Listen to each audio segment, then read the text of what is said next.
Hi everybody, this is Steve. This is a quick video on how to use the Suplex UI to create a file-based Suplex store. The output file from this demo is what's used in the QuickStart guide on the documentation, and you can find a link to the docs in the description below. Alright, let's get started.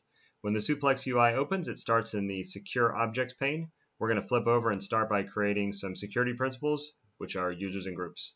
So we'll start by creating a new user. Pop in the name here. You can provide a description. And click Save. Let's create a group while we're here. Call this group admins. Switch to local group, which means you can edit the group membership. And we'll add the user that we just created. Remember to click the Add button.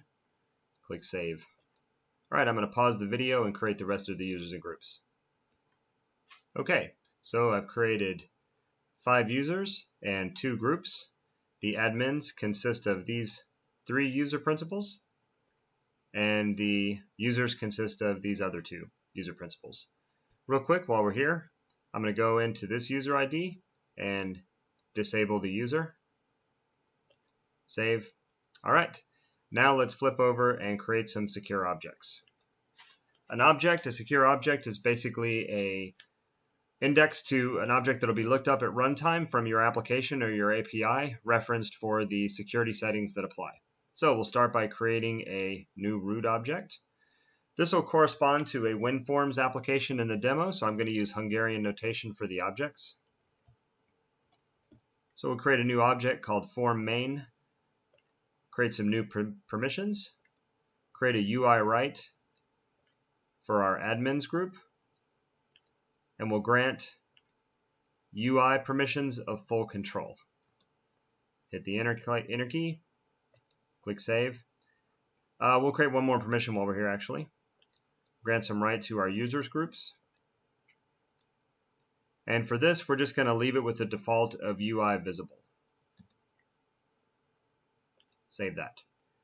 Back over here, create a child object. And we're going to create a txt ID.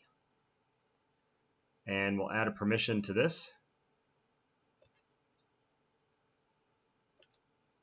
So let's go into the users.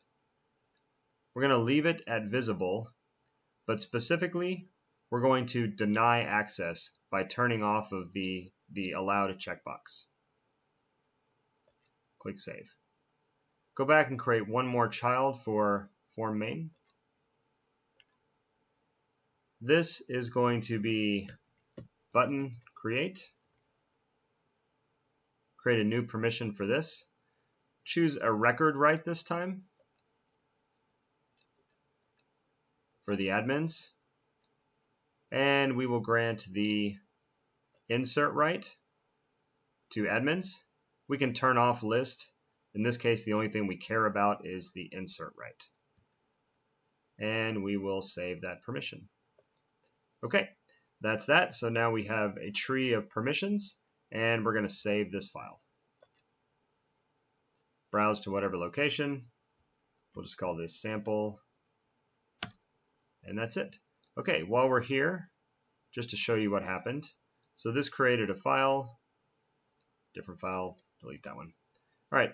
I'm going to drag this into Visual Studio Code. Just to show you what it is, it's actually a YAML file. If you're not familiar with YAML, you can Google that, YAML. YAML ain't markup language. YAML ain't markup language is what it stands for. In any case, it's a data serialization format. And this is just a very simple YAML file, just a text file. You can edit it here if you so choose, but I kind of recommend using the editor. And that's pretty much all there is to it. So that's the end of this video, and thanks for watching.